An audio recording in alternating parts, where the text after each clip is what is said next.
Welcome, everyone. This is the second installment of an absolutely gorgeous series. Should we close this a little bit? Yeah, we should probably close this.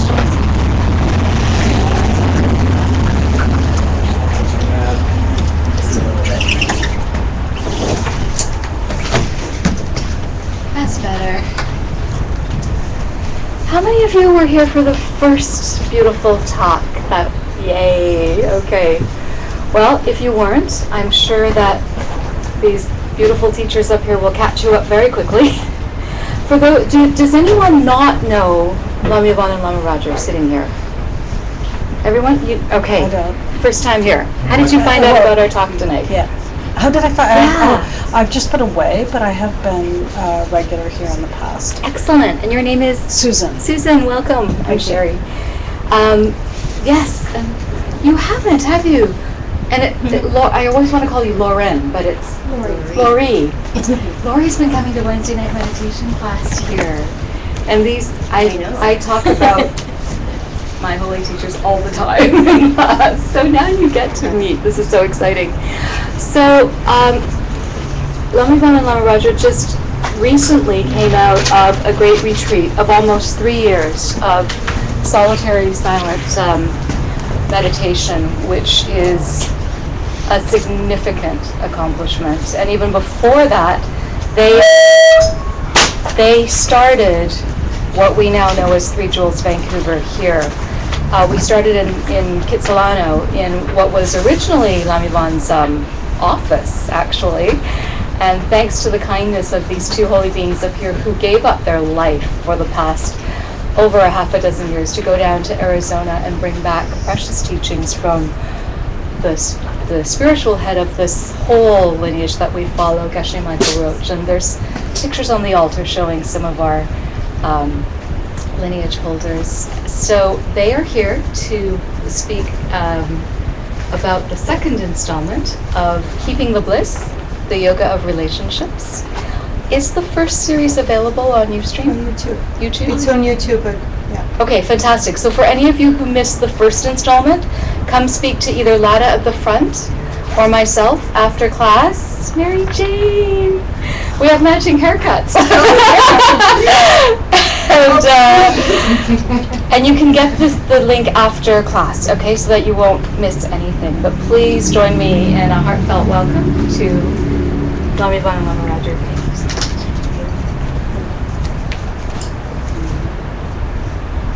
Hello, everyone. Thank you for coming.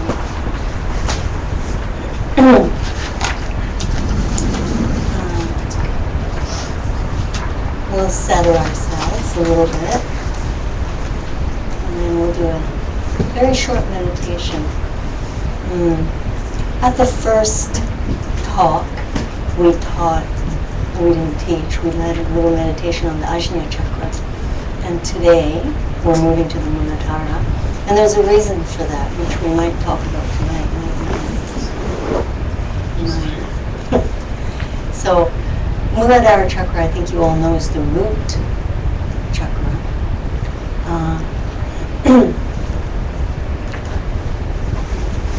It's the Sahasrara chakra in animals. So in humans, it's the lowest of the 7 chakras, the 7 main chakras.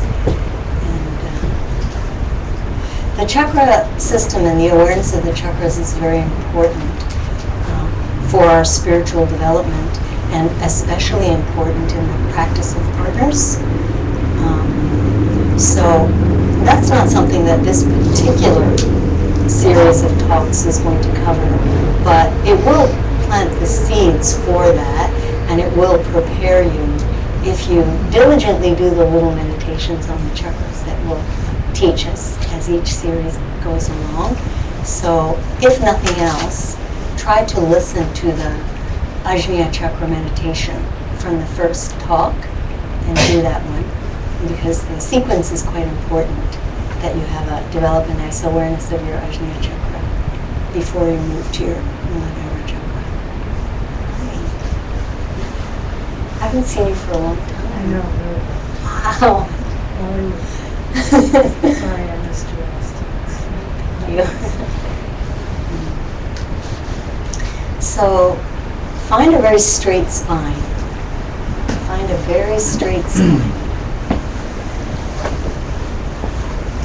And settle yourself on your two sitting bones so that they prop you into an erect position. And lengthen yourself along your spine so that you can feel it an equal grounding through the sits bones and also through the crown up into the sky. Sort of an equal push-pull relationship that will exist. And then the length of your spine will stretch straight along that line. And then your eyes gently closed, your hands just softly placed on your thighs. Your lips are very relaxed. In fact, you are very, very relaxed. Be very loose. Your jaw is very soft. Your muscles feel like they come away from your bones a little bit, especially in your face, your shoulders.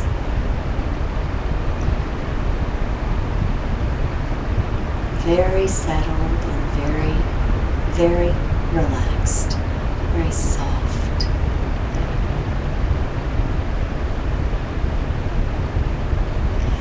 And then find an awareness of your anus, your anal muscles, your anal sphincter muscles, and just contract and relax them several times. Very gently though, very gently.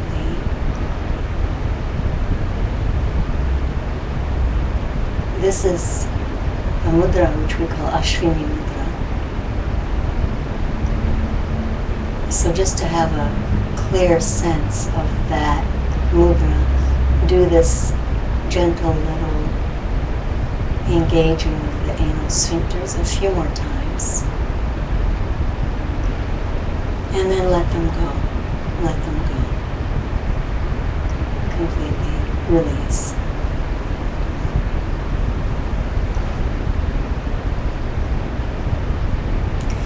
Then now, have an awareness of your urethral muscles, your urethra,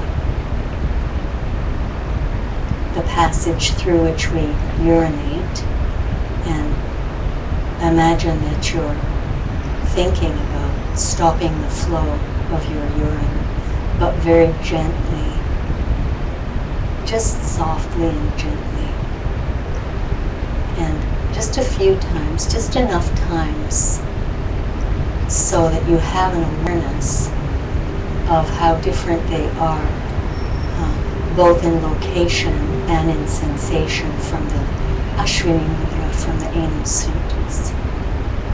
This is called Vajrali mudra in men and Sahajali mudra in women.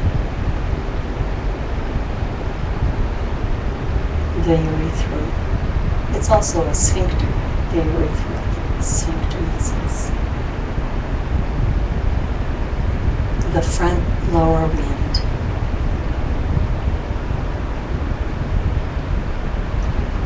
And then release them completely. And once again, lengthen along your spine. Lengthen along your spine. Relax. Let go. Relax.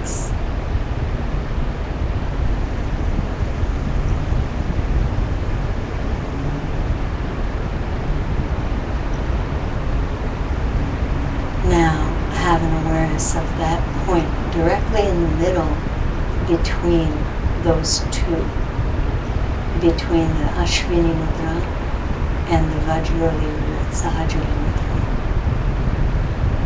So in girls, it's the vaginal muscles, the vaginal engagement muscles, and in men, it's directly between the anus and the testicles. And they tell me that this is what men are taught to retract in martial arts classes. So they're doing a very powerful Mula Bandha, engaging with the Muladhara chakra when they do that. You can imagine walking into an icy cold lake.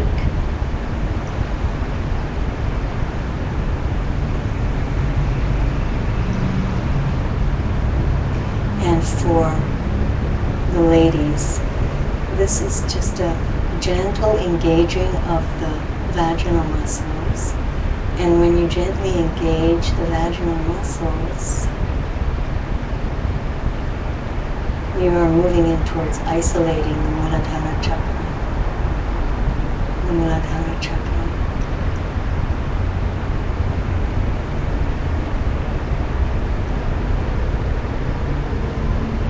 So very gently, very softly engage this chakra a few times.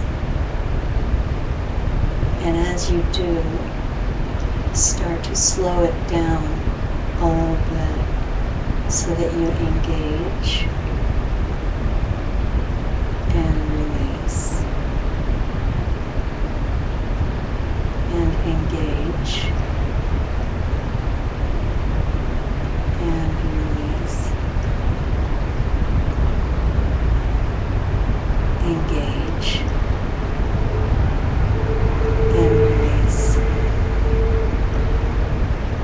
And then imagine now that that point, the central point of that chakra is actually breathing.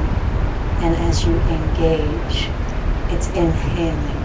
The actual chakra is inhaling into itself. And as you exhale, the chakra itself is exhaling. Release. Engage. Inhale. Exhale. Release.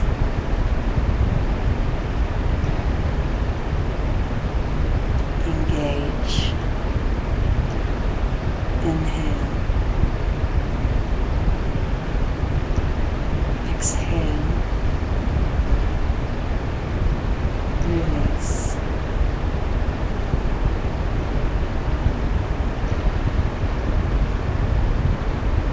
So this is the action of Mula Bandha.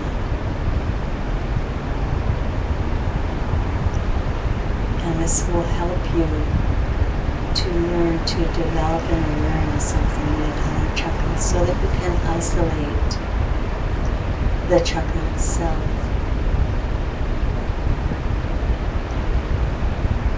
And if you practice diligently, then you don't have to do anything. Just to think about the chakra will elicit a sensation, elicit a throb, or an awareness of the chakra over time.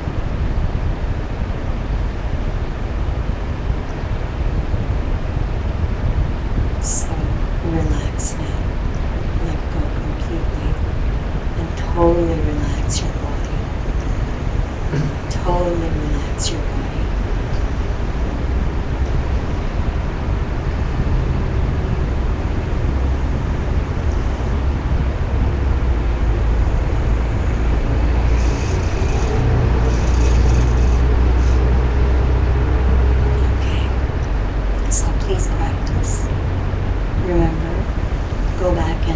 YouTube and do the ajna first, and then if you've never done the ajna, do that for a few weeks, and then start to practice the Muladhara. And then you'll have lots of time to practice the Muladhara, because I don't know when we're coming back.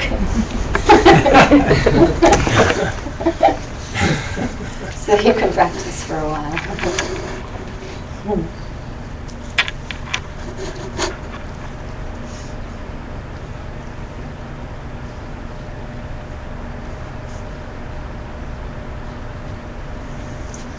Hi, thank you for coming.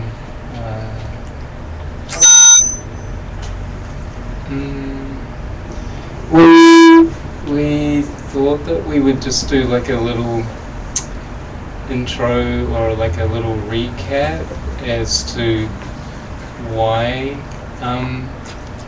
you would want to practice with a partner, or why, what is the whole point of this practice, and really what is the whole point of all of the practices that we're doing, you know, whether it's asana practice or meditation practice or working with a spiritual partner or meditation or whatever it is, pranayama, all these different things. Like, what is the point, and what are we trying to do, and what's our end goal, right? Because I think that, well, I personally sometimes lose sight of that, and you just sort of get caught up in this thing, and I think it's refreshing and healthy to remind ourselves about, you know, what it is and why we're doing these different practices and what the goal is. So we just thought that we would touch on that briefly, and we're starting to do that as we talk a little bit more and more, and I think it's useful to try to conceptualize it, or to package it, and so that we understand what it is that we're really doing. So, in relationship to partner practice, which is what this talk is about, I think that we said in the first talk, what we're really talking about is energy between you know, people, and you can call it male and female energy, you can call it yin and yang, you can call it positive and negative, or black and white, or whatever you like. But basically we're talking about two different kinds of energies that run within our own bodies, and also when we work with a spiritual partner, that we have that reciprocal energy, or the opposite of the predominant energy that we don't have. So, you know, males tend to be attracted to females, although they can also be attracted to males as well, and that's an energy relationship as well. It's not bound by gender, shall we say. So, why are we trying to do that? What are we doing with this? This working with this energy, working with another person. We're trying to balance ourselves, and we're trying to become whole. Is basically what we're doing. Trying to get a perfect balance of these two side channels that we talk a lot about. You guys who haven't, I don't know if everyone here has heard about them, but they sort of approximate, they end at the nostrils and they cross over, and they cross over as they come down through what would be the medial nerve or the central channel, and then they end down where Yvonne was doing the Muladhara meditation, something like that. And those two channels are, wherever they cross, they create a chakra, okay? And those are the points in the body, the crucial points that we're trying to loosen up. We're trying to get these channels really healthy first and straightened up, and then we're trying to completely dissolve them. And then so all of these different methods that we talk about, you know, all the yoga asana that you ever do, really that's the goal, is to dissolve what they call these two side channels into the Sushumna Nadi, or the central channel, which approximates the spinal nerve. All of your meditations are to that goal, all of your pranayama, all of the work with your partner, all of your work anywhere in the world really starts to become, that is what you're trying to achieve, is this perfect balance and harmony, and then like basically what we'd say is a dissolution of these side channels. And so working with a partner is a very powerful way to do that, because of the fact that you're working with the opposite energy, the one that you don't have so much of. So, you know, I appear in male form and I don't have so much female energy, although I do have some, you know, so I work with a female like that, right, and vice versa, and so it goes. And then hopefully what happens at a certain point in your spiritual career, shall we say, is that you get to a point where you've worked very hard and very sincerely with all of these different practices, and hopefully you're sitting in meditation one day and you get the prana controlled nicely, and you get it to come down the two side channels, and then it flutes around and it enters the central channel, or the sushumna. Okay, and what you're shooting for is a complete dissolution of the prana from the rest of your body into this medial nerve. You can also get an approximate dissolution as well, and that's awesome. And then from that, what happens is that's like, think of it like wiring in a house or something like that. You know, there's all these walls have wiring, and they carry a certain current or voltage, or we could say the prana is running at a certain vibration or frequency, okay? And then as it comes around, and if you can get it, coax it, and coerce it into the central channel, that's like perhaps analogous to maybe one of the really big power lines on the street outside that carries a much bigger voltage, much higher frequency. So if you can get that into that central channel, and you can get it to stay there, and you can get it to dissolve there, what happens is that that prana changes, and it births basically a new kind of a body is elicited from this inducement of the prana into the central channel, and that comes out of your regular existing physical body, and they call that all kinds of different names, like rainbow body, light body, maya kaya, illusory body. There's all kinds of fancy names for it.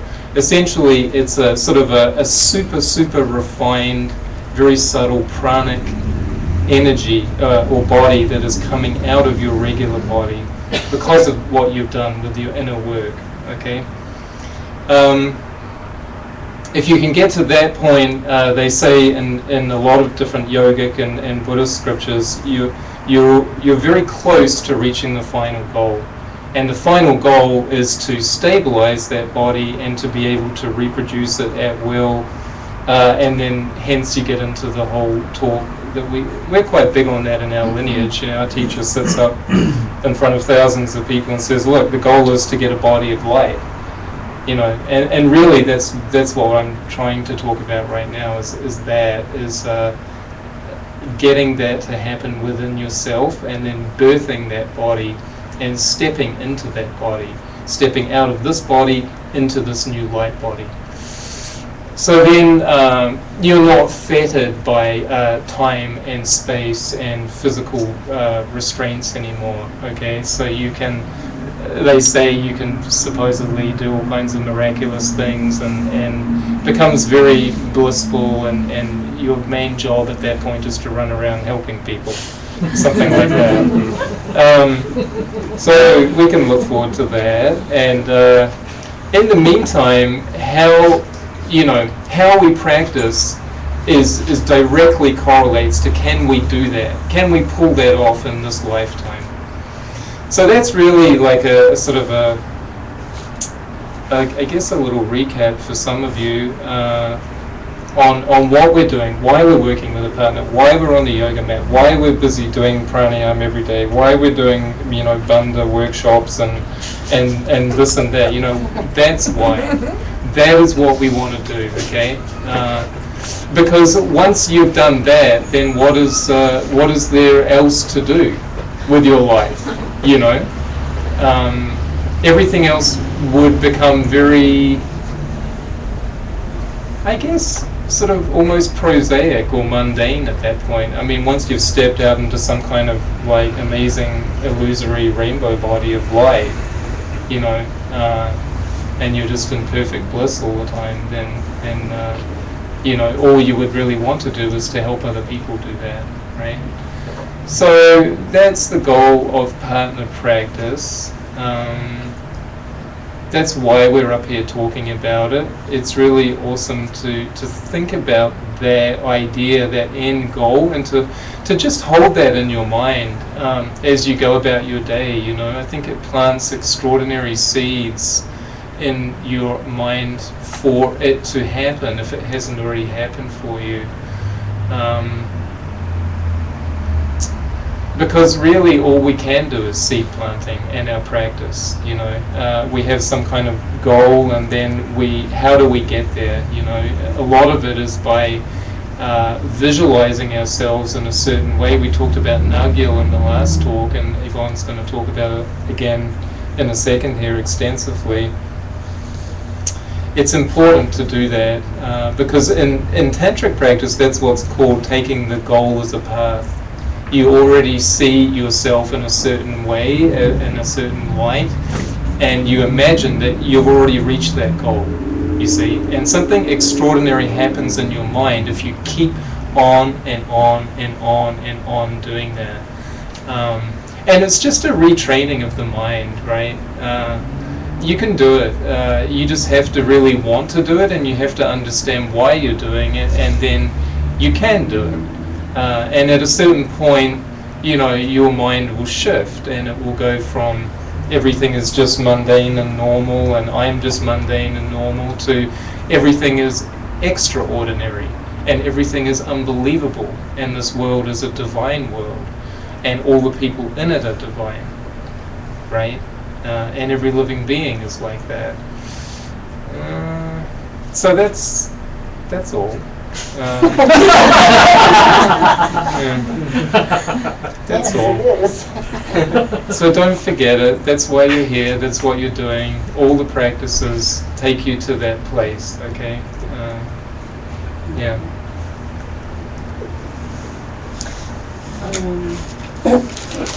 So, the beautiful handout that Lei has made for us. This is Lei right here. She's waving at me. She's at counterclockwise printing. Counterclockwise printing. It's on Broadway. She's gifting us with all these beautiful handouts. Counterclockwise printing. So we'll read the first verse, the first principle. Understand why things fall apart. From the Abhidharma Kosha, the treasure house of higher knowledge. Everything we do is either stained or pure. Everything that begins is stained and therefore ends, unless we use the path. You know, this is referring to this concept that the seed for a thing's destruction, is in its birth. It's in its very birth. By the very fact that a thing is born, by the very fact that a thing starts, automatically the seed for its destruction is in there. Right? So long as everything that we do, think, and say is stained. This is this word stained reminds me of the original sin concept, in Christianity, right? We have original sin. And in this yogic science lineage and in our Tibetan Buddhist lineage, the original sin is to see things as though they're coming from their own side, as though they have some kind of inherency. Roger and I just came back from Arizona, where we saw our Holy Lama, which was really miraculous and amazing. And we went to one of his teachings, and he did the pen, Imagine. He did the pen. So that would have been maybe about, I'm going to say about 1,000 times, maybe? Maybe more than 1,000 times that we've seen him do the pen. And he says that everybody needs to see it at least 3,000 times and hear it at least 3,000 times. I think that's the number he gives. So, I don't know, how many people here have never heard the pen? That's enough. We're clean for action.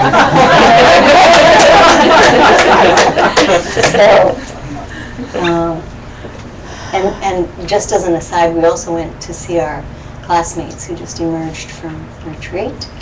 And many of them had already left, but we had the very intense joy of spending about 24 hours with about a dozen of them who were still there, which was really, really cool, because it was the first time that we were able to communicate with people who have also done deep, long retreat. So it was very cathartic. Cathartic. This word means healing, right? Very healing. I didn't know we were broken, but anyway, it was very healing. It was very calming and soothing, you know, to be able to talk to them and interact with them. Although it made us completely lungy, you know, we like stayed up all night and janked around for a few more days, but it was very beautiful to see them. And they had a very difficult retreat, you know, many of you know, they had a very difficult retreat and a very beautiful retreat, very different from ours. But Earl is coming, Earl Burney is coming. He's one of our classmates and he's from BC. We saw him. He's doing really well and he'll be here to give a talk on, I think, on the retreat.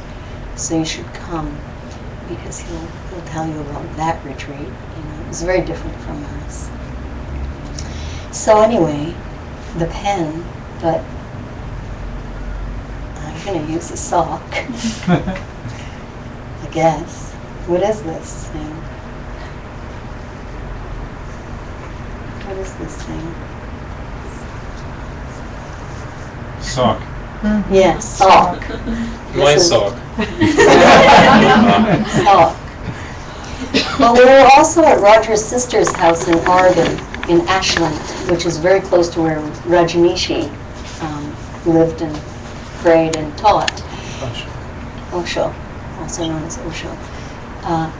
And Susan, Roger's sister, has a beautiful black Labrador named Zen. And when Zen comes and he sees this thing sitting on the floor by the front door by the shoes, he goes bananas on this thing. That's what he does. And he runs around and you think that, oh God, you know, Zen, stop. Because he just flings his head around and it's like it's going to come right off. So I don't know whether he sees it as a sock. I don't know what it is he's doing, but certainly he's not putting it on his foot, right? Which is the function of a sock, right? It's the function of a sock, right? Mm-hmm. I don't know. I put tennis balls in my socks. And then I go like this, and I make a knot in it, like this. And then I lie down on it. And I roll around on this thing, like this. On this thing. Sock. Back roller. This is a back roller. These are tennis balls. They're not mangoes. Fortunately, somebody gave us 2 mangoes because I didn't have any tennis balls. So, what does that mean? What is it then? Is it a sock or is it a, what is it? What's the thing Zen does with it? A toy. I guess he thinks it's a toy. He just tears it to bits. He tears it to bits. So he thinks this is a toy. It's a sock. I hate socks. I really hate socks.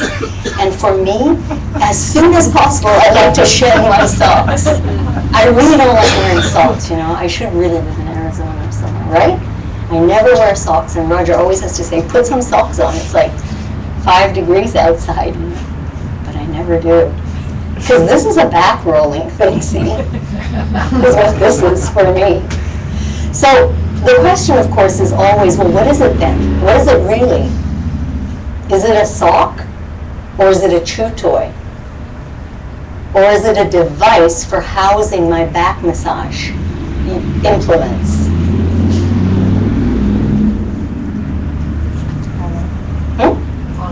It's all of them? Yeah, you could say that. Or which then? It's all of them, but it's not a chew toy for me, except for that moment when I showed you. It was very liberating. But it's not generally a chew toy for me. It's not generally a sock for me, frankly.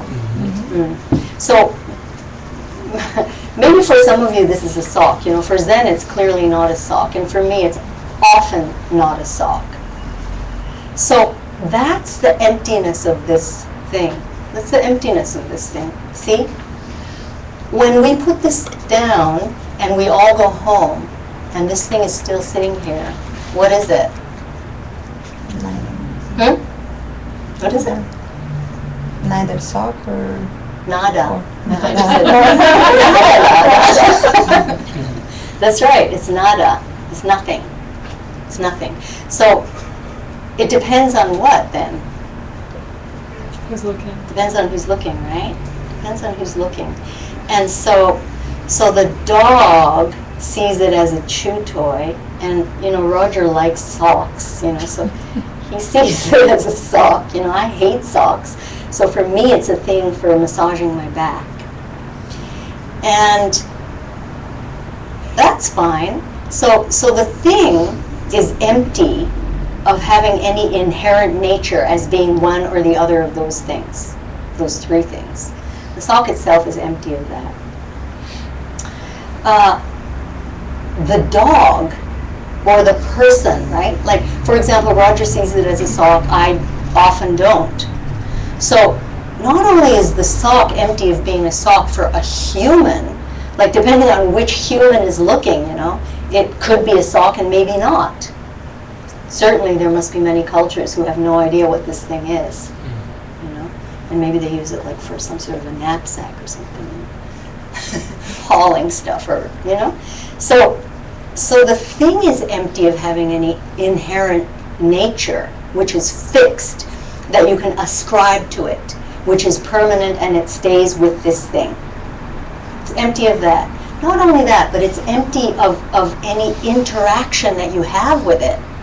Like, I don't use this thing for a sock very often, as little as I can. You know, the dog doesn't use this thing for a sock or a back massager.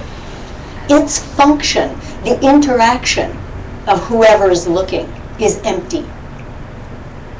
Sock, back massager. You know? So its function has no inherency. The relationship between me and the sock and him and the sock is empty, is not fixed, can shift from moment to moment. So, you know, currently for some reason Roger sees this thing as a sock and he loves them and he wears them all the time, and like, it's really hard. If you ever see him without his socks on, it's a rare thing. So he has some kind of karma. He has some kind of potential to see it as a sock on a more or less an ongoing basis, whereas I don't. I don't have this karma. That's all. I just don't have this seed. I don't have this potential. So now we're going to extrapolate that a little bit, okay? We're going to extrapolate that out. Let's talk about partners. Let's talk about partners.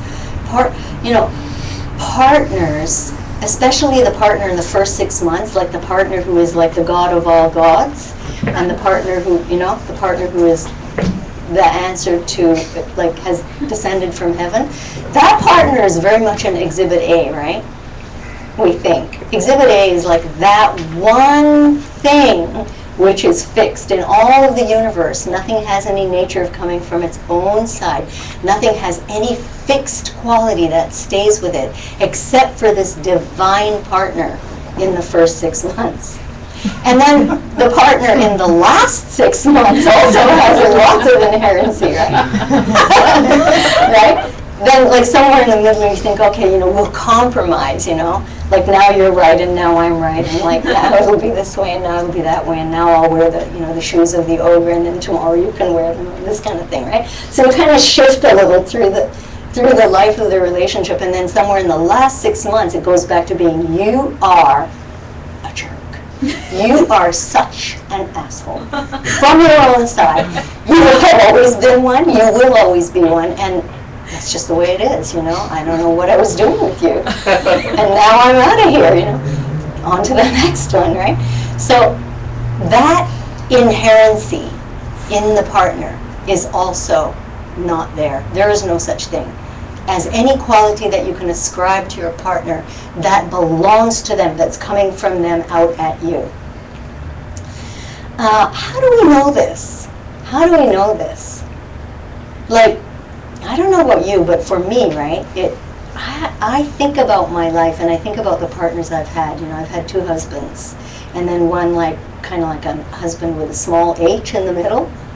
3 really. And then somehow, and then even before that, I think back, and it has the same flavor. Last time we talked about what flavor is your samsara, like what flavor is your favorite mental affliction, right?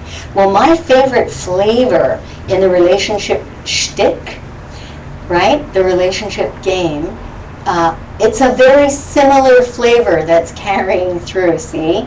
Like, how come this is always happening to me? That's the flavor I'm talking about, right? We each have this thing. The answer to the question, how come this is always happening to me?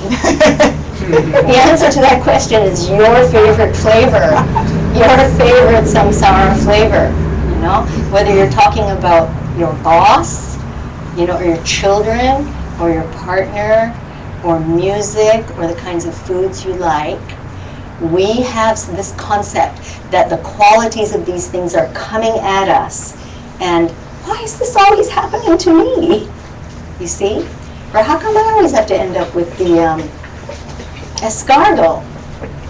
I hate country music. Like, why is it that there's always country music playing, at the Foundation restaurant? It isn't. We went in there today and we had to leave, didn't we? Because there was some kind of music coming at us. It was coming at us. Interestingly, we went to another restaurant and there wasn't any music coming at us. But you can be sure that we will have this problem again with this irritating music coming at us. This is a common theme in our flavor of samsara. Irritating music, So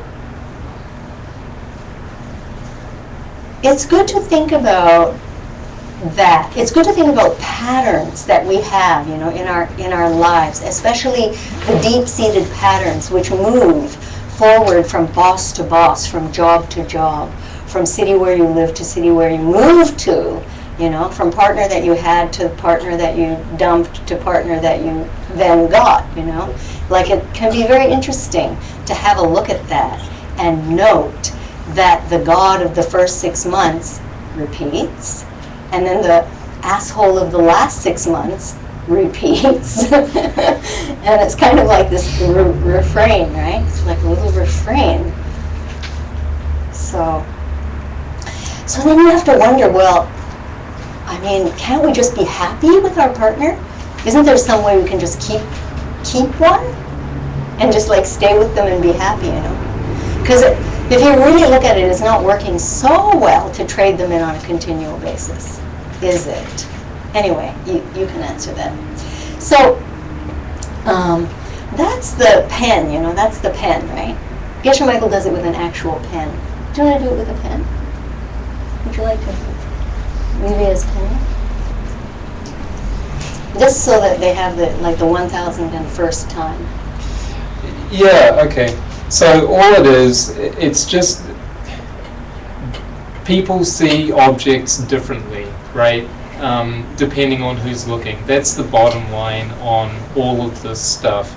People put different labels onto different objects. They have different names for it. They have different relationships to that object. It means different things to them all over the world, as Yvonne was talking about. You know, if I show this to somebody in the jungle in Papua New Guinea or something, you know, they're not going to think that it's a pen necessarily. Somebody in the world doesn't know what this thing does, and they don't call it a pen. And as Yvonne already said, we're just talking like humankind. Of course, you know, most animals wouldn't know what it was either, right? So, Which is what? which is, yeah, I mean, we're thinking that it's the pen. So, and that goes for everything, as we've been saying. So, every single thing that you engage with has the same lack of inherency that the pen does. There isn't anything coming from this object which inherently or self-existently makes it a pen. And the proof of that is that if there was, everybody would be forced to see it as a pen because it had this thing coming out of it that just said pen. To everybody, including the dog, including every living being, would just look at that and go, yeah, man, that's a pen. You know, of course it is. You know, like some alien lands and they give him the thing, he'd be like, hey, nice pen, you know. Everybody would know that it was a pen because it had some kind of quality radiating out from it that said, I'm a pen. It's not the case. If you really think about it and you chew it, you will see that it is true, and that if it's true for this one thing, it must be true for everything else. You can't build a sort of a what do you call it, like a 50-50 worldview, really. It has to be all or nothing. You know, and this is where this whole Exhibit A thing comes in our immediate lineage, which is, you know, Exhibit A is the thing that does have inherency and exists out there independent of my projection of it and my labeling of it. And that's what we call Exhibit A. Usually it's, you know, somebody that we're having an issue with, you know, and we see them in a certain way, you know, like this person is X towards me, or they, you know, they make me jealous, or they make me angry, or something like that, and then we forget about the pen, you see, and then in that moment, they become an Exhibit A, because why? Because we believe that the qualities that we're seeing in them are coming from them to, you know, from them at us. They're not, we've lost the connection. We've misunderstood at that point. We're going to get into that in a second. Yeah. So that's all. I mean, there isn't anything more than that. People see things differently. People label things differently. They have different relationships towards objects, right? That's it. That's the pen. Mm-hmm. Thank you. Oh, sorry. I was about to steal your pen. Thank you. So, and then just along that theme, I think this is a good time to also talk a little bit about the emptiness of the dog, you know. There's the you know, and then there's the dog, and then there's the thing that the dog does with the, you know, or whoever it is doing whatever they're doing with. So, dog is what? Yeah, generally a dog is a pet, right? A companion, you know. My mother just lost her cat of 17 years, and it's heartrending because, God, you know, I was there when her husband, my stepfather, my beautiful stepfather, died, and the reaction, I think somehow it's worse now, because when he died, she had the cat, but now the cat died, see, and she's just really grieving, you know, and for her, you know, yeah, of course the cat is an animal and everything, but the cat was way more than an animal for my mother. She lives by herself. She's 87, and this cat was And you know, my uncle, we just came from taking care of my uncle in Tucson, Arizona, and he has 2 cats whom he feels about equally, you know, the way my mother does. I mean, but only it's really wild. Like, my uncle feeds the cats on his bed, not in a dish. You know, those dry kibble things? He just takes a handful of the kibble things and puts them on the quilt, and then brings the cat up to eat on the bed, you know. You know, and in ancient Egypt, cats were royalty, right? But, you know, some people eat cats and dogs, right? And especially dogs.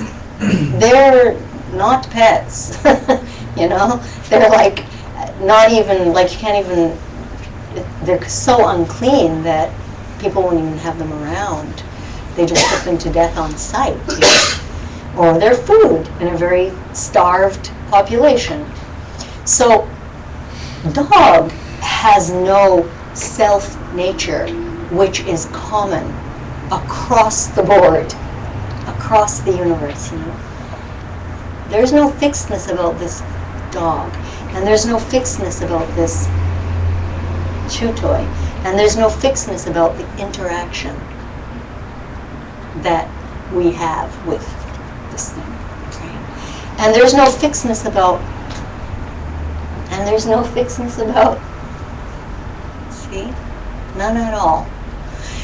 You know, you people may see something when you see Roger, or you may know him and you may see him in a certain way, and this may be completely different from the way that I do.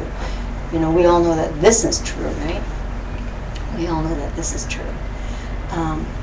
And especially when you think about how you feel about the partner of the first 6 months and the partner of the last 6 months. I mean, now you're talking about you seeing this person so differently in the first 6 months from the last 6 months.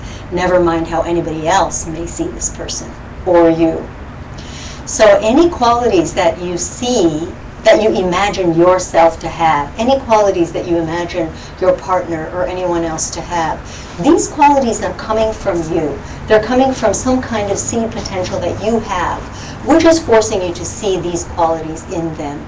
And I must say that deep, extended silence affords an opportunity to witness this whole game, this whole Maya, you know, very clearly, because we've told you this before, but there is no end of mental afflictions in retreat, you know, and there's no end of like stuff that goes on, but there's nobody there to like blame, you know.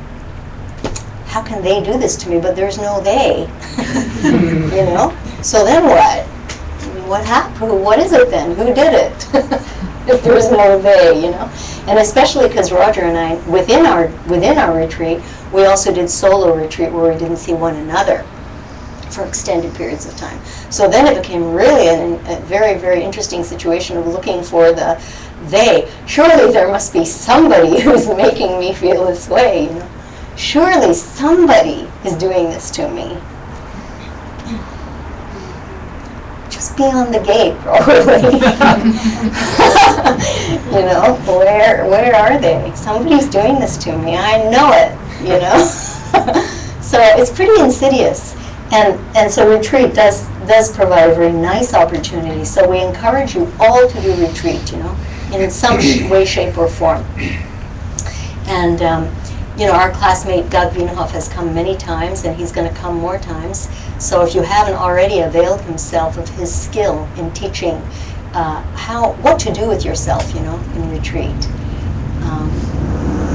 you should go, because he's very, very good. He can teach you how to maneuver your way through 3 days or 7 days or 10 days or a month or whatever you want to take on of silence. So, let's see. What are we doing?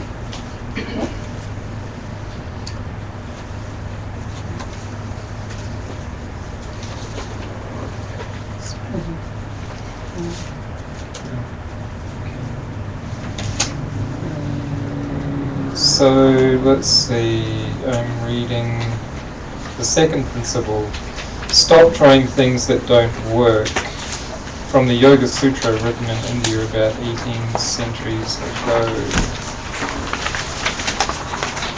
In ignorance we misunderstand our world, things that cannot last, things which are unclean and painful and which are not themselves seem to us as if they will last and as if they are clean and pleasant and very much themselves. So, before we get into that, we wanted to touch on, okay, so now we understand that our partner is just like the sock, right? They're just like the pen. They're just like everything that we talked about that Yvonne explained so beautifully. They are empty. They don't have any qualities in and of themselves. And everything that we see about our partner is coming from us. All the good, the bad, and the ugly, okay? And it gets like that, you know. At a certain point, this path actually can be really annoying because, you know, you're forced to acknowledge at a certain point that that is indeed the case, and it's all coming from me. There isn't anything out there that's coming from my partner, you know. So I have to start, if I'm not, you know, cool about something, I need to figure out what's going on in my mind, in my world, in my life, you see. And so you become like a research scientist, and you start figuring out what the heck it is, you know, that you've done or been doing or are doing that is forcing you to see your partner in a certain way. However, what we want to talk about right now is, so my partner is empty, they don't have any self-existent qualities, so in the terms of a spiritual partnership, I can now impute divine-like qualities onto my partner. Because they're blank or neutral, I can now pretend.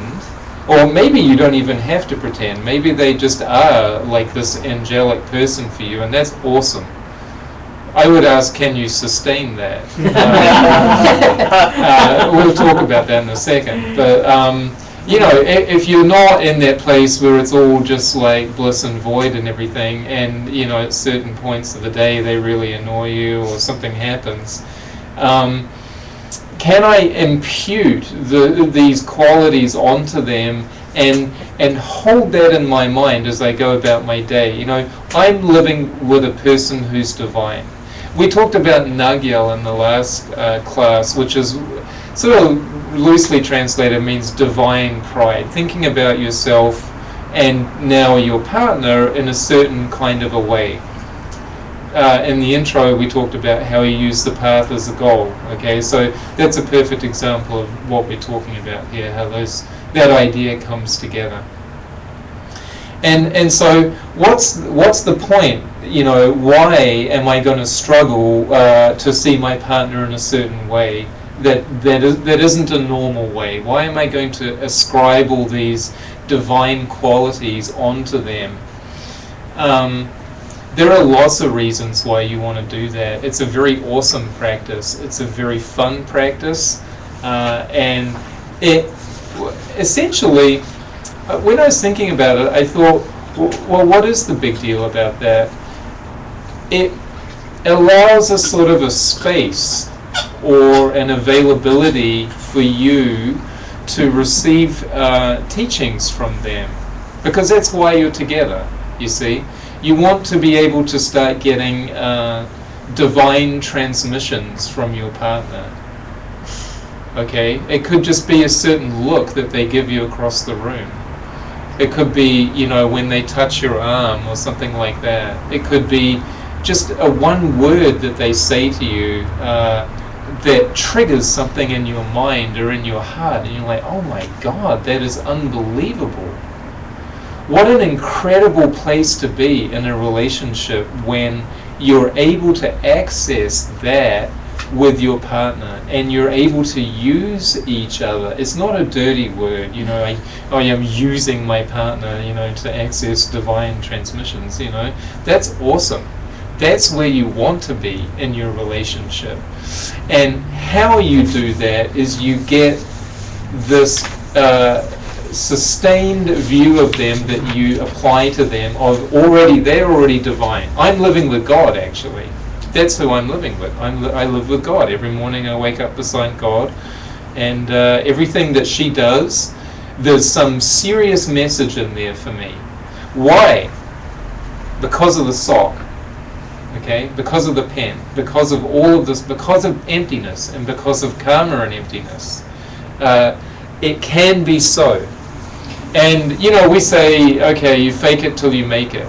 And in doing so, you plant very powerful seeds in your mind that one day in the not too distant future, it just will be like that. You know,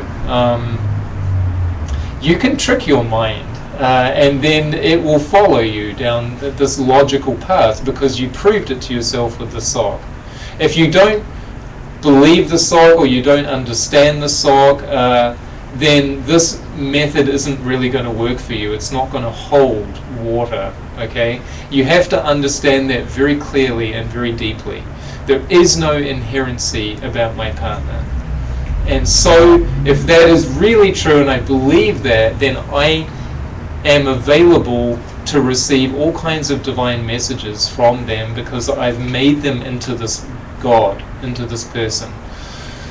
Okay, and also while I'm at it, I'll do that about myself, and now we're like a pair of angels. I mean, that's truly the goal. You know, you see all these things in like religious like icons and so forth, you know, cherubs flying around and angels and everything, and why not? I mean, that's the deal. That would be like the light body thing that we talked about at the very beginning. So if you do that on a sustained basis, then you will find that not only do you see your partner in a certain way that's a sort of a higher way or a not normal, mundane way, you start to see everything in the world like that. And it will filter out, and it will start spreading out. And here's the real deal. If you can do it with one person, you can do it with many. Okay? If you can do it with one, you can do it with many, and you can blow it up, and the whole world can be like that for you. You see? And that, if you want to talk about it in Hatha Yoga terms, that is directly proportionate to how much prana you're able to induce into your central channel, which was also from the intro that we just gave. Okay? How much prana you can get into your central channel will directly reflect how divine your world is, period. And your partner, of course. So,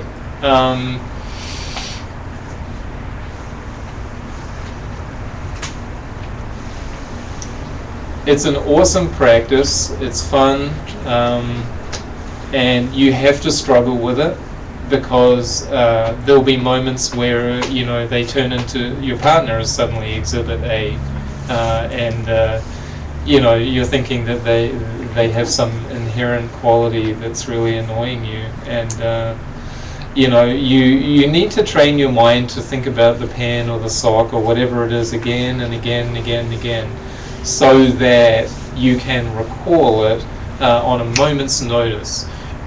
Try to split off a little piece of your mind to watch the rest of your mind as you go about your day, and then you can have a higher degree of awareness when you start to lose that view. Okay? It can be done. You can do it. Am I going up to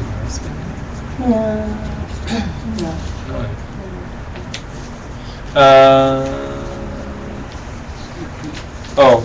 Sorry, can I just say one last thing? So that's a sort of a ramped up Nagyal Part 2. We did Nagyal Part 1 in the first talk, that's Part 2. There's also, I think it's important to, there can be a problem with that in in that there's a sort of there's a right way to do Nagyel, and there's a twisted, diluted way to do Nagyel, and it's very dangerous, and you have to be aware of that. So.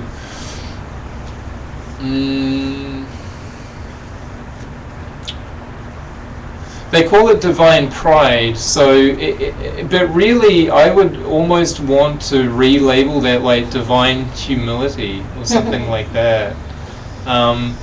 If you find yourself getting arrogant or cocky, or writing prescriptions for things about anything that you care to do in your life because you're now divine and I can pretty much do anything I like, then those would be good clues that you've kind of taken this idea and gone the wrong way with it. You took a wrong off-ramp. We were doing a lot of that when we were driving around. We're like, oops, wrong way, and then you can't get off for ages and you have to circle back, which is what you do in your practice too. Like you take a wrong thing and then you, hopefully, you come back and you get on the right track about where you want to go. So, there's a wrong way to do it, and there's or not a wrong, but just a sort of a twisted way to do it, and then a sort of a more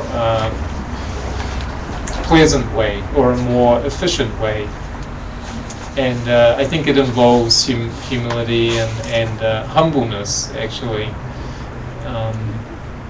And then you will find that you're probably closer to the right way to approach this whole thing. Okay. Just touching on this verse from the sutra again, in ignorance we misunderstand our world. Things that cannot last, things which are unclean and painful, and which are not themselves, seem to us as if they will last, and as if they are clean and pleasant and very much themselves. So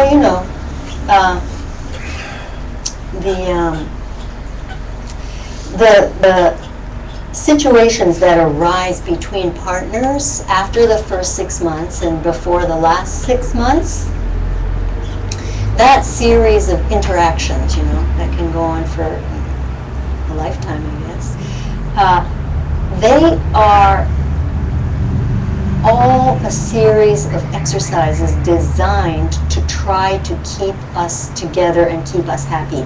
Like, we're trying to stay happy, right? I mean, we are trying to stay happy when we enter into partnership with somebody. Even after the first 6 months, we have some kind of a desire to stay happy with somebody. And we go through all sorts of different hoops and things to try to stay happy with them. And I don't know, I want to give the example of this lady that we met, and she was telling us about her husband, who also happened to be her lama, her guru. And he was he was, because he's no longer living, but he was a very high guru, a very powerful guru. And this person, her husband, she was very, very devoted to him. She was very devoted to him. But they had a very interesting and strange relationship. He was clearly the guru, and she was clearly the student, although they were also husband and wife. And he used to do very interesting, strange things. So, for example, they would go somewhere to some sort of a gathering or an event or something like that. And when they entered into the room, he would immediately make a beeline for the most attractive woman in the room and proceed to engage with this woman, in a really like a very provocative way, right? So the wife didn't know what to make of this. She went through a huge gamut of emotions, right? She went through intense jealousy, and she went through rage, and she went through distress, and she didn't know what to do, confusion, you know, I need to get out of here, I need to leave this person, it's completely outrageous, because this was like an ongoing thing, you know, it wasn't just a one-time deal. So, and eventually, as she tells it, she learned to use the situation as a practice where she would go into a deep state of meditation, which she knew how to do very, very well. She was very skilled at this, having spent many years doing it. So, and he had taught her how to do this meditation. So, you know, she didn't say this, but I wondered whether she experienced this as a test of her meditative prowess, you know, her meditative skill, like, now let's see you go into stillness, you know. Now let's see you. And so that's what she did. She just tried to use this as a practice. And as I say, she's a very skilled meditator, so she was able to use that particular situation in that kind of a way. And actually, you know, she lost him. He passed away. But until he did, they were married. They were married. And, you know, I think about that situation, I think, wow, you know. Me, I couldn't do that. Like, you know, I might be able to do it, but I would have to remove myself from the situation. You know? I wouldn't be able to sit in that room and watch that going on, you know, and have Roger looking under women's skirts and stuff like that, and like stay there and go into shamatha, you know? Like, that's not, maybe I'll have to do another 3-year retreat. I don't know. That's not who I am, that's not where I am, and I would have to leave the room, or if not the relationship, right? And then I could meditate. Then I could go into meditation on it. And I would, you know, I would. And I would think, you know, what was going on there? You know, what caused me to, like, what is it? What is it that caused me to have to see this in my relationship this way? Why is this going on, you know? What have I done? What sorts of seeds have I planted that is causing me to see this? And I just want to be very clear that to understand the causes for something, and to have a look at your, you know, your life and the way that it's appearing to you, and to have some understanding that it's not coming at you, and to have some deep understanding that it's coming from you, requires some kind of an intuition about why it's appearing to you that way. You know, if you're not having some sort of an intuitive flash about it, I think it's very important to meditate, to try to understand it. Having said that, I'm not saying that you need to stay in that situation. What I'm saying is I wouldn't be able to stay. You know, I would use it as a practice, but I wouldn't be able to do it right there in the room, night after night, day after day, like that, you know. And there are many other examples, you know, situations where one or the other partner is being abused in some way, emotionally or physically or whatever. Oh, you know, did I plant the seeds for this? Yes, you did, actually. Does that mean you're supposed to sit there and undergo pain? Subject yourself to pain? No, it doesn't mean that. It doesn't mean that. It could. It could. You know, if you're a 10th level bodhisattva, it might certainly mean that. And the way that you would experience that kind of a situation might not be the same, you know, as me. Clearly, that lady was not experiencing the situation in the way that I would. She might have been at first, but you know, she quickly put her strong skills, her spiritual practice to work for her. So, you know, so then it's like, okay, something like that happens. You know, these are common situations in relationships, right? Somebody, you know, does something, the other one doesn't like it. Some variation on that theme, right? That's really all there is. Somebody's always doing something that somebody doesn't like, you know. And they want to blame the other person, right? I mean, in the final analysis, that's what it is. And you know, you can call it jealousy, you can call it anger, you can call it rage, you can call it anything. Immaturity. Pardon? Immaturity. You could call it immaturity. But in the end, what it is, it's this seeing things which are unclean as clean or clean as unclean. It's having a misunderstanding about where these things are coming from, which is the root of the problem. So the root is not, the problem is not so much, is this person flirting, doing out of control flirting all the time, and is that the problem, or they're really nasty to me, they're really rude to me, they speak in a way that's not respectful, or whatever. These kinds of things are just, I've been thinking about this way of looking at them, like that's my report card, That's my report card of how my spiritual practice is going, how people and things are appearing to me. And how much I think that, why don't they stop doing this to me? The degree to which I'm thinking that is also, it's kind of like a flunk. If I'm thinking that, somebody's doing something to me, I'm like, oh my God, I've got to like retake that whole course now, because that's a definite F, see? So we get to the point where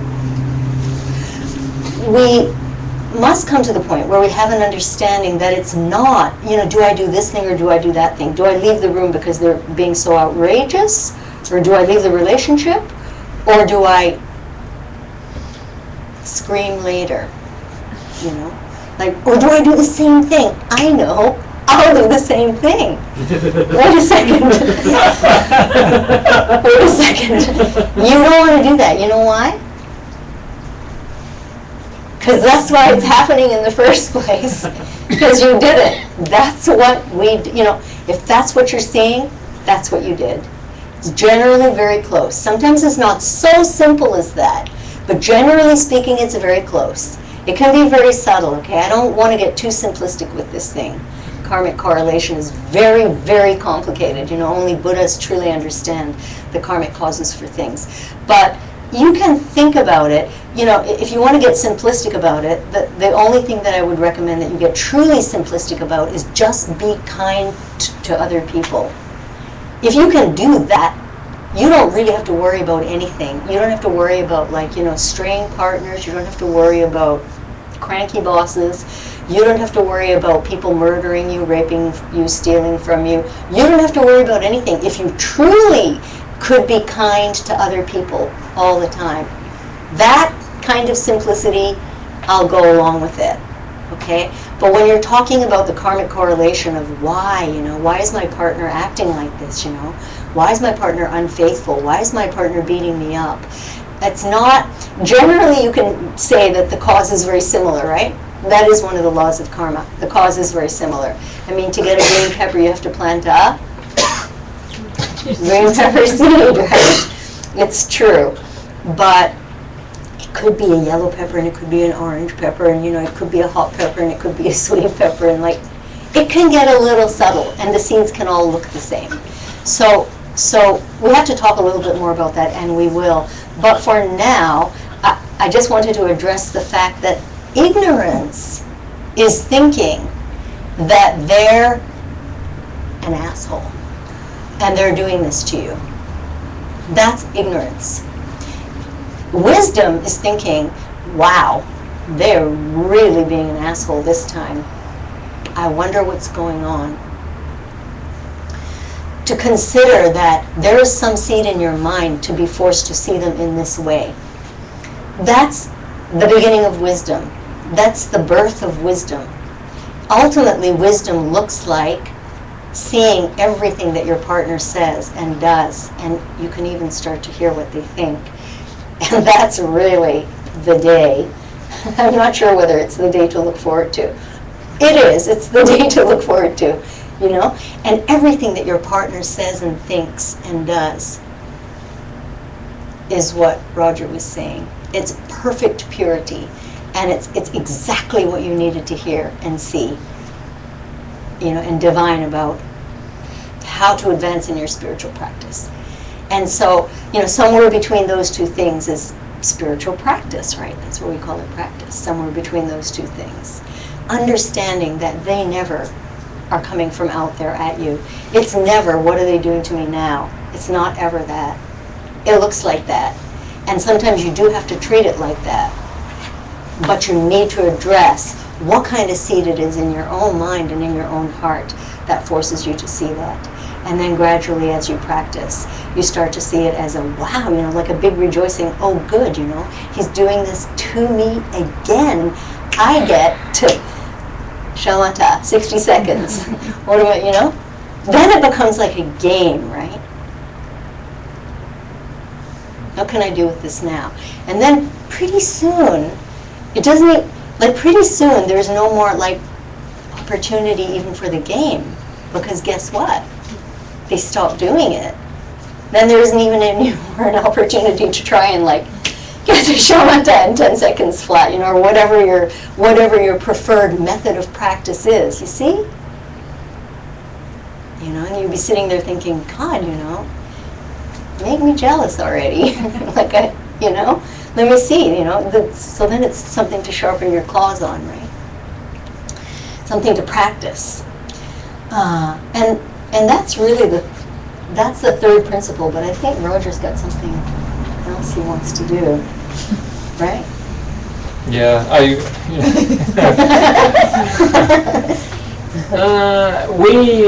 Okay, so we went to Arizona, and then we hit our favorite yoga studio, Yoga Oasis, really hard. And it was an amazing week. And, it's so hot down there that you get an extra free 10% on your asana practice just from the heat. It's amazing, so you don't even have to try harder. It's just suddenly you're doing weird stuff that you weren't able to do anymore, But, why am I talking about that? Because what I wanted to touch on was this idea in a partnership. I think one of the key problems that people have is grasping. So we wanted to talk about that a little bit tonight. And, really, when I look back on my relationships and I look at the big problems that I have had, almost exclusively it was because I was grasping or holding very, very, very hard to my position, to what I wanted, to what I believed was correct, and it was all about me, this just insane reaching out and holding to something so hard. And truly, since we've come out of retreat, it's so interesting to me because we see this incredible beauty in the world and this incredible just divinity, and then we also see incredible pain. And we also look at people and we just see grasping that everybody has. It's shaping your whole body. How you grasp to things is shaping your body. The prana is moving in one or other of the side channels that we talked about, and people get twisted. People's one shoulder is way higher than the other one, or their neck is doing some weird thing, or something's going on. They've got a hip issue. These are side channel issues. These are physical manifestations of a very, very strong either ignorant desire and wanting things, or ignorant aversion and anger and pushing away of things. These are manifestations of side channel energy. And grasping to what we believe is right, and then holding to that position is, I think, a great source of problem for many relationships.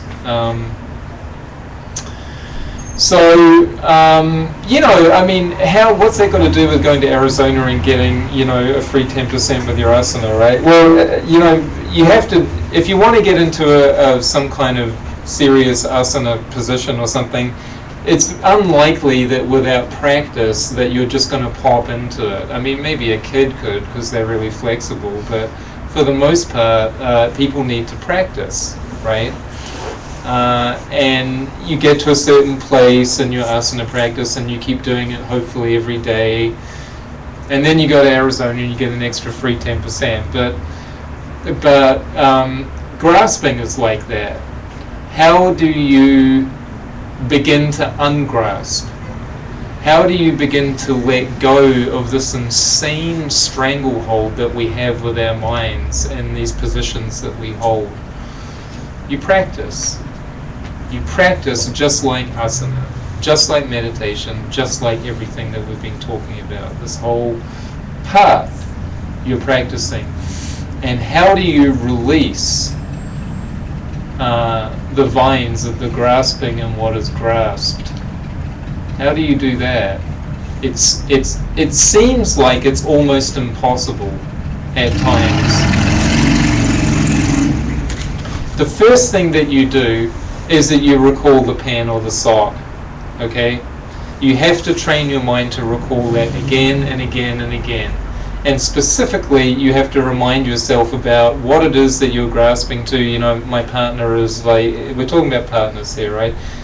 Partner is XYZ thing, you know, and I'm holding to that position.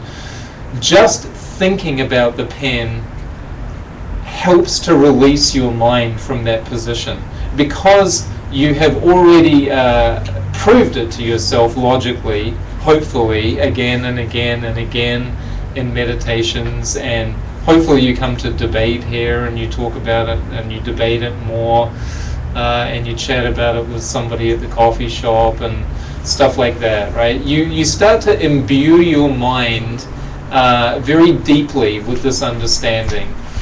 And that in and of itself is a very powerful first step to letting go of that hold, this grasping that we're talking about.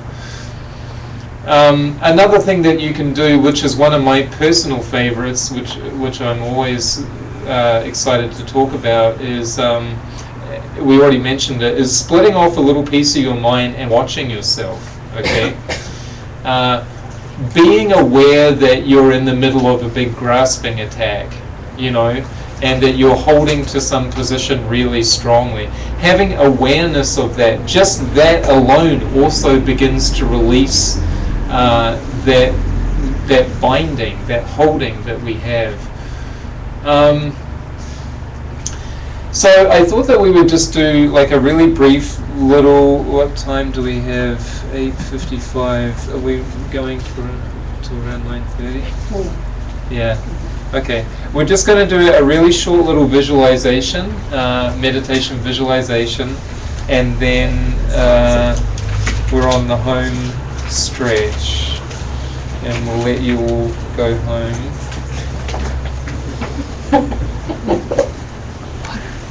So please assume some kind of meditative posture.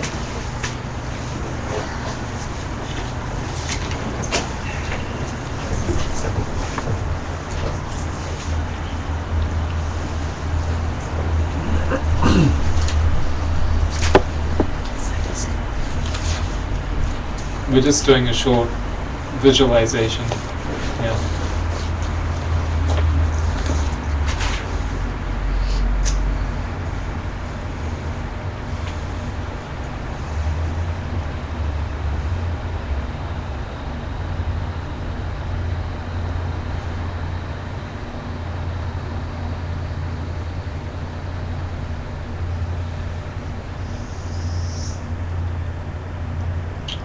So see yourself in your house or your apartment or wherever it is that you live, and if you have a partner or not, then you can think about maybe a partner that you used to have or that you had a problem with or something like that. And if you have a partner, then visualize that you've just had an altercation with them, and you've taken a very strong position on something, you know, the current flavor, the current topic, and your partner has too. They've taken an opposite position, and there's been a sort of a heated discussion, we could say, about it.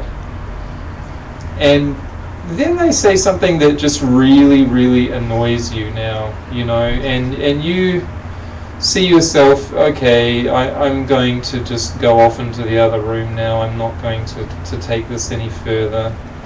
So off you go, you remove yourself from the situation, And now you're watching yourself. You're in this other room, you've left your holy partner behind for a while, and you start pacing around the room. See yourself pacing around now, and you're getting more and more angry about what they said to you. And why can't they understand my position? Why are they not listening to me? How could they even say that to me, in fact? How could they do that to me? You know, and you're running your fingers through your hair. You're anguished. You're anguished, you're angry, you're upset. Just really get a feel for that. And, you know, make it personal. Maybe it's something that, you know, maybe it's not that. Maybe it's jealousy, maybe it's pride, or something else, a different flavor. What is it for you? What's your flavor?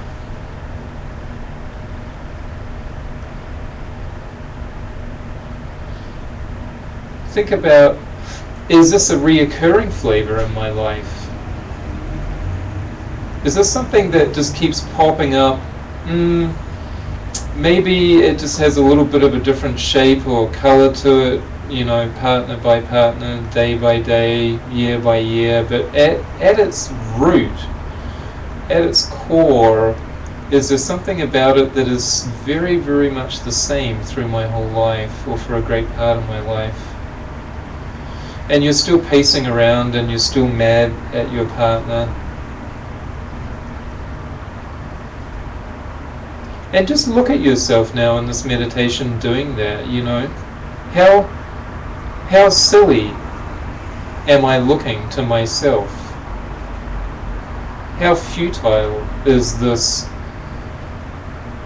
position, this grasping that I'm having right now, this holding?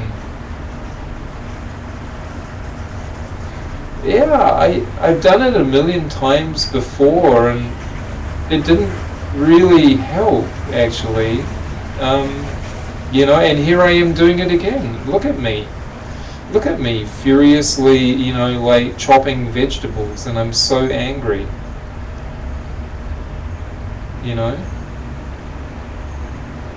Look at me driving to work, gripping the steering wheel so hard because I am so pissed off. Look at me planning my revenge. What is my retort going to be? Did any of that ever help me in my whole life? All the times that I did these things?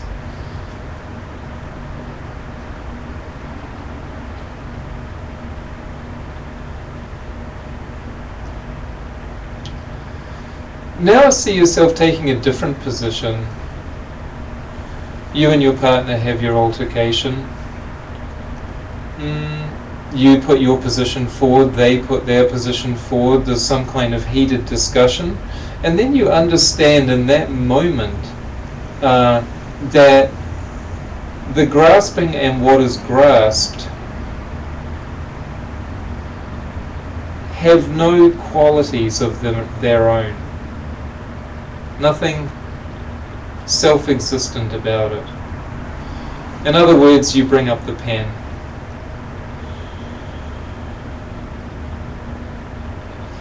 And isn't it true that their position and their belief is just as valid as yours? Isn't it? How could you ever tell somebody that you know, you're wrong? You have a wrong position here, and I'm right. How does that work? Because wouldn't that then mean that somebody could come up to you and tell you, no, it's your position that's wrong. I'm the one that's right. You see, it just goes around in a vicious circle.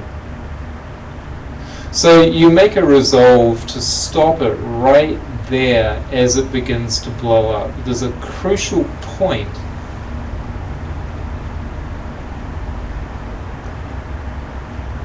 and you you make a conscious effort to let go.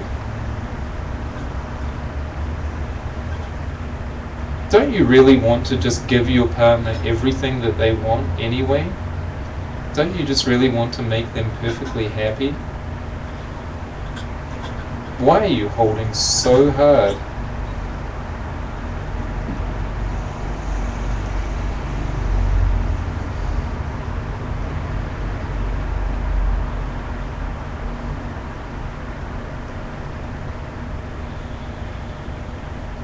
So see yourselves now discussing this thing with maturity, with logic, with love, you know, with kindness towards each other rather than aversion.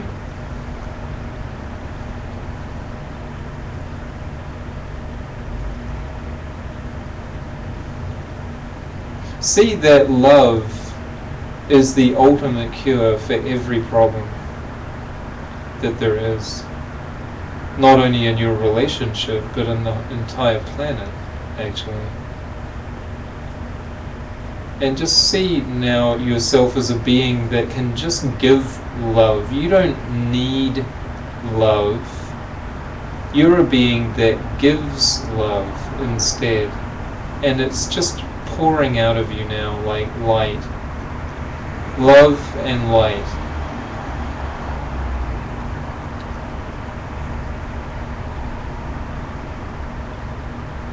And it's just enveloping you and your partner, and then it just radiates out the street, the neighborhood, all the houses, all the living rooms, all the different people, and it just keeps rippling out. It's exploding now across Canada, the whole of North America, and then it's just wrapping the whole planet, this shroud of love and light and bliss.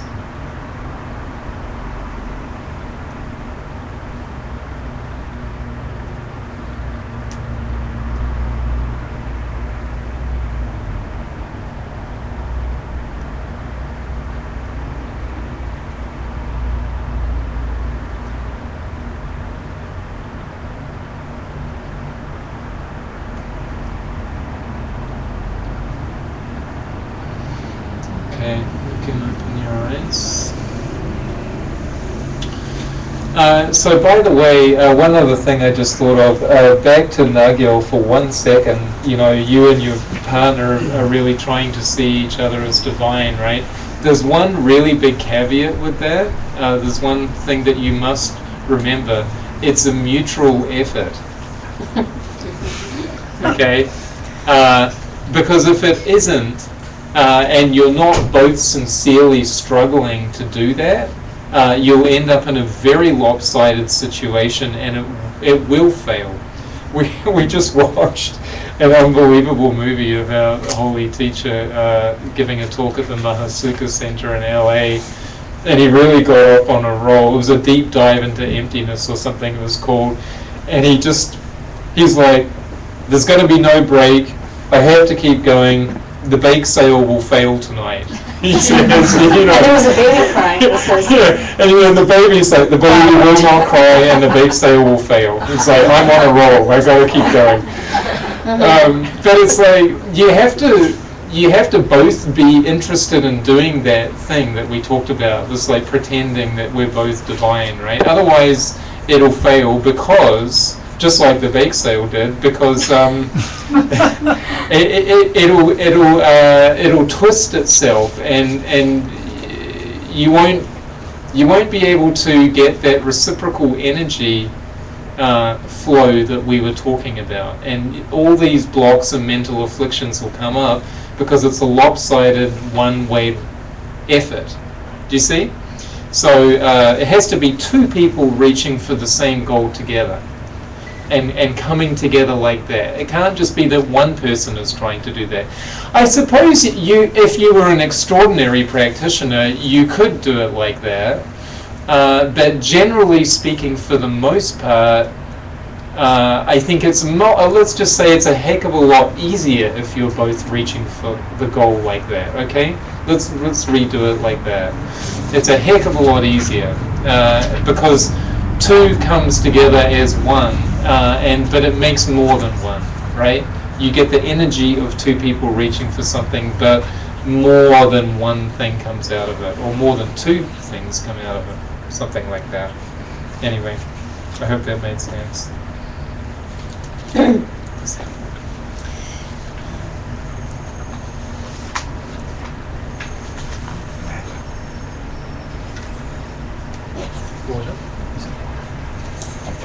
So Roger was just talking about the third principle, actually. He was talking about garden away the problems.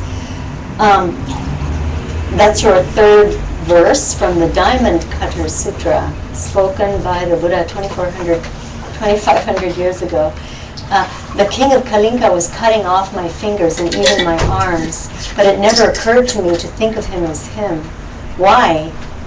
Well, Subhuti, if I'd thought of him as him, then I would have gotten upset.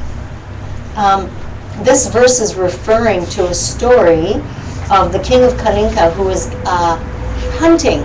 He was hunting in the forest one day, with his retinue, and his wife, the queen, didn't go hunting, and she decided to gather flowers in the forest. And while she was gathering flowers in the forest, she came upon a wild forest yogi who was sitting in the forest and practicing. And she went to him and she begged him to teach her, and he agreed to do this. He agreed to do so. So he was giving her teachings in the forest when the king returned. And the king thought the worst upon seeing them sitting together in the forest. And he immediately proceeded to cut off the fingers of the wild forest yogi, just the tips of the fingers, one at a time. And then, the next part of his fingers, and then up his arm slowly like this, gradually. And the name of the wild forest yogi was Kshanti. Kshanti, it means peace. Patience. Patience. Peace, patience. And he didn't get angry as this was happening. The main point of the story is that he didn't get upset at all. He didn't get angry at all. And when the verse says, if I had thought of him as him, then I would have gotten upset, simply means, had I thought, wow, what is he doing to me? I would have fought, for my life and my fingers. But all that he experienced was sorrow that he had had the nasty karma to have this thing befall him. And also that his karma had to play out that way. You see? So he planted some seeds for violence in his life, past life or that life or sometime in the past. And so because of that, somebody has to attack him. Somebody has to show violence towards him. So he has to experience pain, and he did experience pain. He just didn't experience any anger at the king. He felt only sorrow, because now the king has to do this hideously violent, vicious act in order to ripen his seed. See? So, it's not just that people who are angry at you it's a drag to have people angry at you. It's much, much worse than that. Much more insidious than that, They can you can only experience them as being angry at you if you have the seeds to experience them that way. And there's really only one way to plant those kinds of seeds, and that is to have gotten angry at someone else.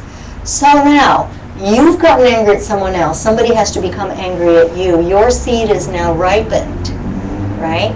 But you should have some consciousness of what's going on in your world in order for your seeds to be ripening for you. And be responsible for the people who are having to get angry at you in order to ripen your karma. You can look at it that way. And so that's what Roger was talking about, right? And the fact that we have to approach these kinds of seeds that ripen for us some other way. What are we going to do? So what are we going to do? We talked about it a little bit. You know, our teacher calls it the 4 paths of karma. This is a very famous Tibetan formula, the 4 paths of karma. And I'll list them for you very simply, just to start with, because, you know, Sherry has taught the karma of love, and she's taught the karma of money, and she's taught the karma of relationships. That was love. Love, health. You know, if you didn't come and you didn't hear it, that's your problem, you know. Then she'll have to teach it again, and then you should go to get a full teaching on the path of karma. There are 4 steps. I'll list them quickly. The first is determine the nature of the problem. Like, what's going on? What is the problem? What is it that you don't like? Or what is it that you want? Okay? What do you want to avoid, or what do you want to have?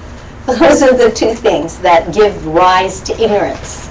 So in order to approach keeping things away that you don't want with wisdom, and in order to approach getting things that you do want with wisdom, you have to apply these 4 steps of karma.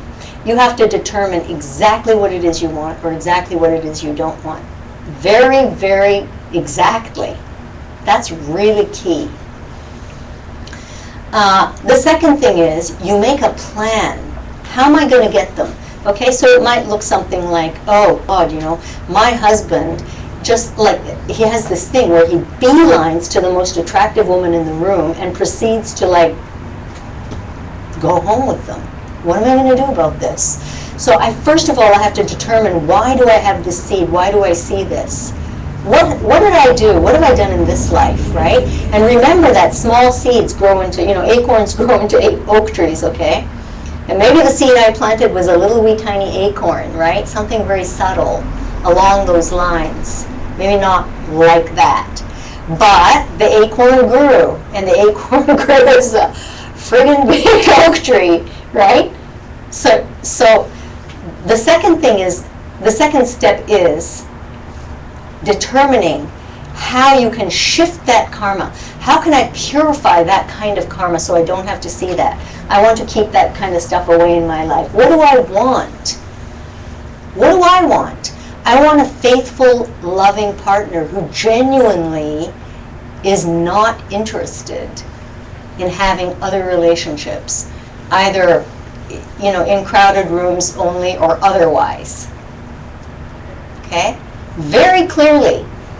So what am I do? What can I do to achieve what I want? First, I have to purify this negative karma that gave me this seed to ripen. Second thing I have to do is plan. How am I going to get what I want?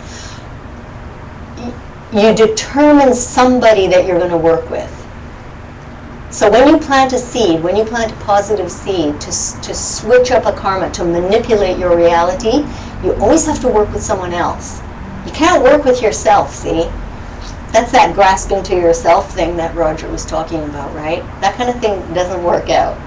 So you determine who you're going to help that you know in your world that either has a similar problem or wants a similar thing. Somebody who's trying to avoid a similar problem or wants a similar thing to you. And you go and you try to work with them. So you might, for example, you know, you might do things like make very, very sure that you respect the relationships of other people. But if you have a girlfriend and she's kind of a flirt, you know, like a harmless flirt, but she's a flirt or something like that, right? You might go and find a very, very sweet way to suggest to her that maybe the effect that that's having is not what she's thinking. You know, maybe she thinks it's really harmless, but maybe you can see in her boyfriend or her partner's eyes that it's not so harmless from his side, you know. And maybe you can find a sweet way to help her, you know, to see that in his eyes herself, or something like that. See, this is what Sherry was teaching, so I'm not going to go into any kind of big length here because she can tell you all about it. The third step is you actually, so the second step is you make a plan. The third step is you actually go and you carry out the plan. So you go see your girlfriend and you discuss it with her. You tell her about this thing, the seeds, and how it might look. And you know, you can give her examples from your own life and stuff like that, you know, like why you're doing this in the first place, right? The fourth thing is really the most important thing of all, and that is to consciously replay what you have done You consciously replay in your mind what you've done, similar to what Roger was doing in the meditation. You go back and you think, oh, you know, I went to see Annabelle and I told her about how, you know, Peter's eyes look when she does that thing that she does, you know, at parties. And I said to her, you know, Annabelle, you know what? I don't know, like I kind of saw Peter having this thing, you know, when you were doing this and that. And you will be so clear with her that she will be able to hear you and understand you. And you need to go back in time and remember what she looked like when you said those words to her. You need to go and replay it very, very exactly as though it was happening all over again and you were watching a video of it. And then you need to own this thing you did and you say, I did it. I reached into my reality and I shifted it, you know? Like, what's his name? What's his name? Neo. You guys know who Neo is at the end of, what's it called? Matrix. Matrix. Neo, you know, in the Matrix, where at the very end he reaches in and he shifts and then all the bullets just like bounce off him. Like that. So, but it has to be very conscious and very purposeful and very intentional. That's the trick. Number 4 is the key. Number 4 is the key, okay? So, that's how we garden. That's how we plant specific seeds to create the reality that we want in our world. And what kind of reality do we really want, you know? And that's really the topic of the next 4th principle. You know, the 4th principle says, find a higher kind of love. It's from a text called Dalam, Following the Path of Bliss from Tibet. So now go back and think carefully about all the problems that come to you when you look out only for yourself, and about all the good things that happen when you look out for others as well. Treat others as you treat yourself. Devote yourself to the practice of putting yourself in the other person's shoes. Learn to look at people and think of them as if they were your own child, your only child. With this strong thought in mind, look at the world. Look at the world. See how little happiness is there. Pray then that all the people in this world could be happy. Decide that you will make them happy. This is what we call love.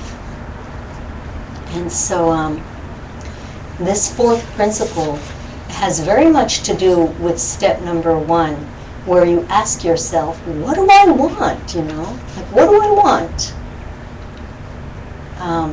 And it's definitely wise to think that you want a faithful partner and that you don't want them to do these kinds of things, you know? And it's wise to approach it that way. But can we take whatever we think we want and really move to the end of it? Like move to the ripple, to the end of the ripple that reason makes, you know? Can we really get into that question? What do I want, you know, and why? What do I want now with this perfectly faithful partner that doesn't flirt? Like what? Then I'm going to go to parties with him and he's just going to like sit here and like look at me only or something.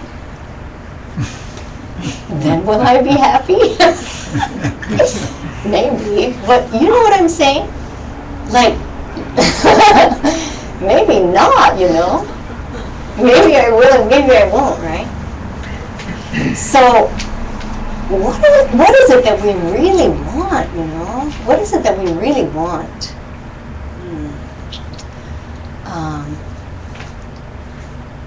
Because that's what you've got to give away. And the partner is a good place to start, right?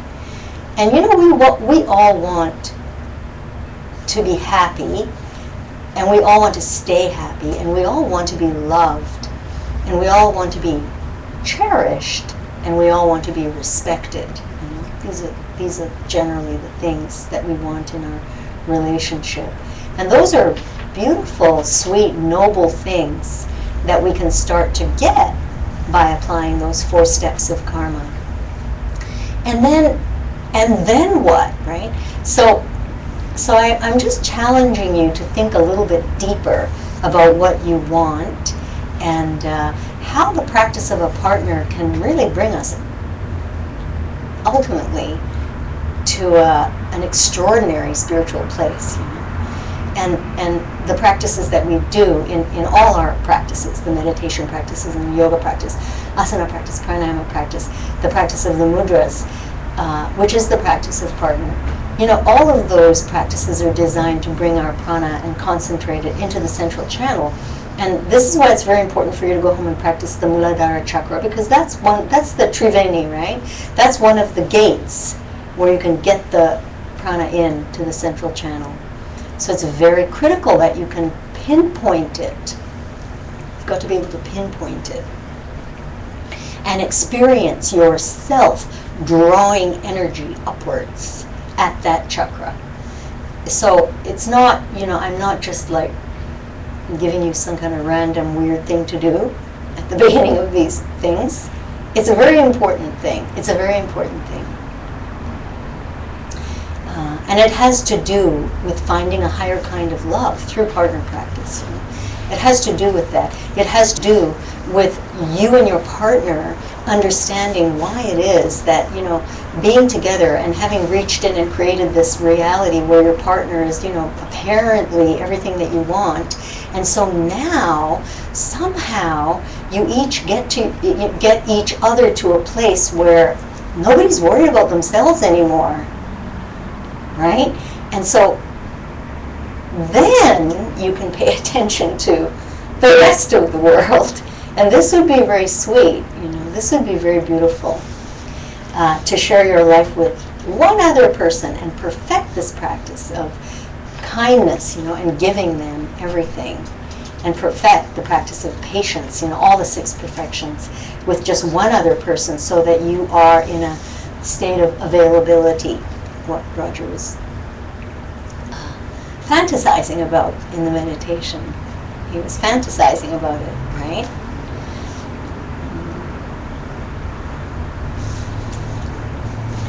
And that's what that is.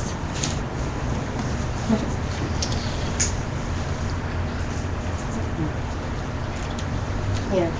Okay, so we have to be done. Okay, we have to be done. Let's read them this first. Last verse, and then we're done. Anyone who really wants to quickly reach some shelter for themselves and every other being must exchange themselves and others, must carry out the very highest of every secret practice. So the highest secret practice, here it comes. One word. This is the complete summary of all of the highest secret practices in one word. Kindness. That's it. Just be kind. Just be kind to yourself, and just be kind to everyone around you. Just simple little random acts of kindness, and not even random, planned acts of kindness too, and then everything will come together. That's the underlying energy or foundation of goodness that will put you on an upward momentum, or a spiral, or a vortex coming up here and out there and everywhere. Is just, excuse me, just being kind to people. Okay? We're so selfish. We are so unbelievably selfish. Just get out of our own heads for a second. If we can do that and do something for somebody else who really is in a less privileged position than we are, then that will create the foundation or the platform upon which all of these practices will then flower. Okay, it would be very difficult to do that and have great success if you can't manage that and try to get out of your own case and help somebody in need. Okay, so that's all. And what a relief that would be. That's all. Supreme relief. 9:27, 3 minutes early. Sorry, there was no break. So Sorry, the break failed, and so did the bake sale. Thank you for coming. But if you have any questions, please ask. Either just ask right now, or come up and see us, or whatever you prefer. Yeah, sure. Yeah.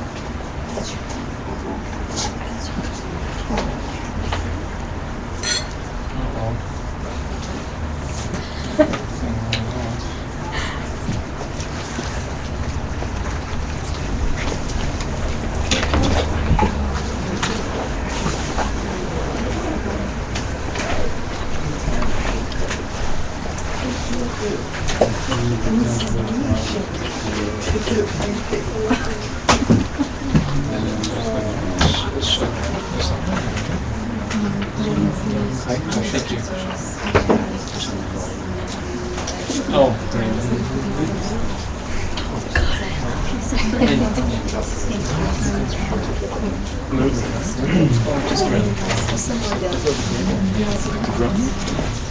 just came from work.